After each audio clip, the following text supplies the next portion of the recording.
আজি ঘোষণা কৰা হ'ল হাইস্কুল শিক্ষান্ত পৰীক্ষাৰ ফলাফল আৰু ইতিমধ্যে ছাত্ৰ-ছাত্ৰীসকলৰ ফলাফলে ৰাজ্যৰ বিভিন্ন প্ৰান্তত আচলতে আনন্দৰ জোৱাৰ উঠিছে আৰু ব্যতিক্ৰম নহয় তিয়কৰো এগৰাকী আচলতে দৰিদ্ৰ পৰিয়ালৰ মেধাৱী ছাত্ৰই জুয়ে পুৰা সোণ হৈ জিলিকিছে। তিয়ক হাইস্কুলৰ পৰা তেখেতে সুখ্যাতিৰে উত্তীৰ্ণ হৈছে আৰু তেখেত হৈছে অনিমেষ বৰা আৰু অনিমেষ বৰাৰ বাসগৃহ যিহেতু মই এই মুহূৰ্তত উপস্থিত আছোঁ আৰু তেখেতৰ সৈতে পোনে পোনে এই মুহূৰ্তত কিছু কথা পাতিবলৈ চেষ্টা কৰিম। মই অনিমেষ তোমাৰ ওচৰলৈ আহিছোঁ। প্ৰথমতে তোমাক ঈশান নিউজৰ তৰফৰ পৰা অভিনন্দন জ্ঞাপন কৰিছোঁ। কি ক'বা তোমাৰ এই সফলতাত প্ৰথম প্ৰতিক্ৰিয়া কি হ'ব?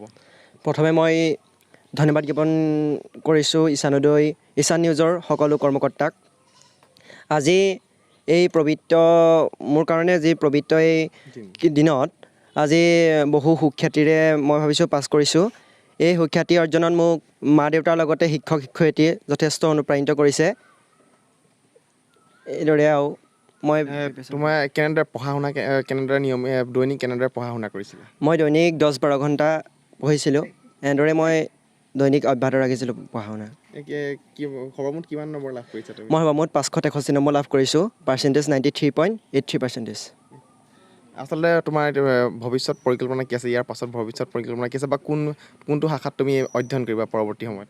মই বিজ্ঞান শাখাতে অৱতীৰ্ণ হ'ম বুলি ভাবিছোঁ আৰু মোৰ ফিউচাৰ প্লেনিং হিচাপে মই টিচাৰ হ'ম বুলি আশা কৰিছোঁ। ধন্যবাদ জনাইছোঁ আচলতে। আৰু এগৰাকী অনিমেষ বৰাই ভৱিষ্যতে এগৰাকী শিক্ষক হোৱাৰ সপোন আছে আৰু মাতৃ আছে, যিহেতু মাতৃৰ পৰা কিছু কথা জানিবলৈ চেষ্টা কৰিম। পুত্ৰৰ সফলতাত আপোনাৰ কেনেকুৱা মনৰ অনুভৱ কেনেকুৱা এই মুহূৰ্তত? তাৰ ভৱিষ্যতে আমি যিটো তাক হেৰি কৰি পঢ়ুৱাইছোঁ, সি এতিয়া ভাল হেৰি কৰিবৰ কাৰণে আমি পঢ়ুৱাইছোঁ যিমানখিনি কৰিব লাগে।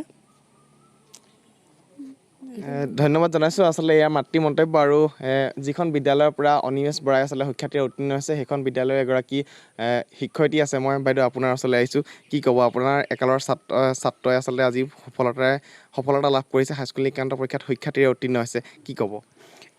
ঈশান নিউজৰ সকলোকে মই ধন্যবাদ জনাইছোঁ। আচলতে ছাত্ৰই যেতিয়া সফলতা লাভ কৰে সেই আনন্দ পিতৃ মাতৃতকৈ শিক্ষকৰ কোনো গুণে কম নহয়। গতিকে মই ৰিটায়াৰ হ'লোঁ 22 জানুৱাৰীত। ক্লাছ 6ৰ পৰা মোৰ প্ৰিয় ছাত্ৰ আছিলে। গতিকে আজি ৰিজাল্ট দিয়াৰ লগে লগে মই তাৰ ওচৰলৈ ঢাপলি আহিছোঁ। গতিকে কিমান ভাল পাওঁ।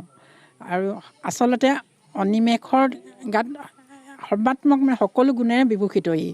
আৰু আপোনালোকে যদি জানে তেওঁৰ বিষয়ে গম পাব কি ভাওনা কি নাটক স্কুলৰ সকলো অনুষ্ঠানতে ওতঃপ্ৰোতভাৱে খুব এটা প্ৰতিনিধিত্ব কৰিব পৰা তাৰ মন আছে আৰু উজ্জ্বল ভৱিষ্যত মই তাৰ কামনা কৰিছোঁ।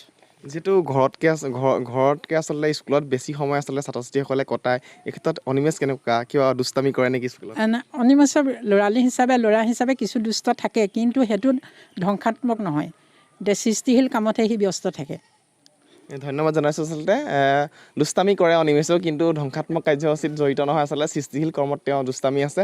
পিতৃ আছে, পিতৃৰ পৰা মই খুব চমুকৈ জানিম। পুত্ৰৰ সফলতাত আপোনাকো একেই প্ৰশ্ন কৰিছোঁ, অনুভৱ কেনেকুৱা? মই সকলোকে ধন্যবাদ জনাইছোঁ আজি। আৰু মোৰ ল'ৰাটোক মই যিমানখিনি সা সুবিধা দিব লাগিছিলে মই সেইখিনি সা সুবিধা দিব নোৱাৰিলোঁ, কিন্তু সেই সুবিধা অনুসৰি সি যিটো আজি সফলতা লাভ কৰিলে মই তালে মোৰ কৃতজ্ঞতা থাকিলে। আৰু সি যেন ইমানকণে যেন আগবাঢ়িব মই সেইটো ভৱিষ্যতে কৰা নাছিলোঁ। আজি মই ৰিজাল্টটো পাই পেলাই তাক বহুত আনন্দিত হৈছোঁ। ধন্যবাদ জনাইছোঁ। আচলতে সকলোৱে আচলতে সকলোৰে ঘৰখনত আচলতে আনন্দৰ জোৱাৰ উঠিছে এই মুহূৰ্তত। আৰু আমি ঈশান নিউজৰ তৰফৰ পৰাও অনিমেষক আচলতে অলেখ শুভকামনা আৰু অভিনন্দন জ্ঞাপন কৰিছোঁ। আৰু অনিমেষৰ যি ভৱিষ্যত যি সপোন এগৰাকী শিক্ষক হোৱা, সেই শিক্ষক হোৱা সপোন বাস্তৱায়িত হওক, আমি তাৰে কামনা কৰিছোঁ।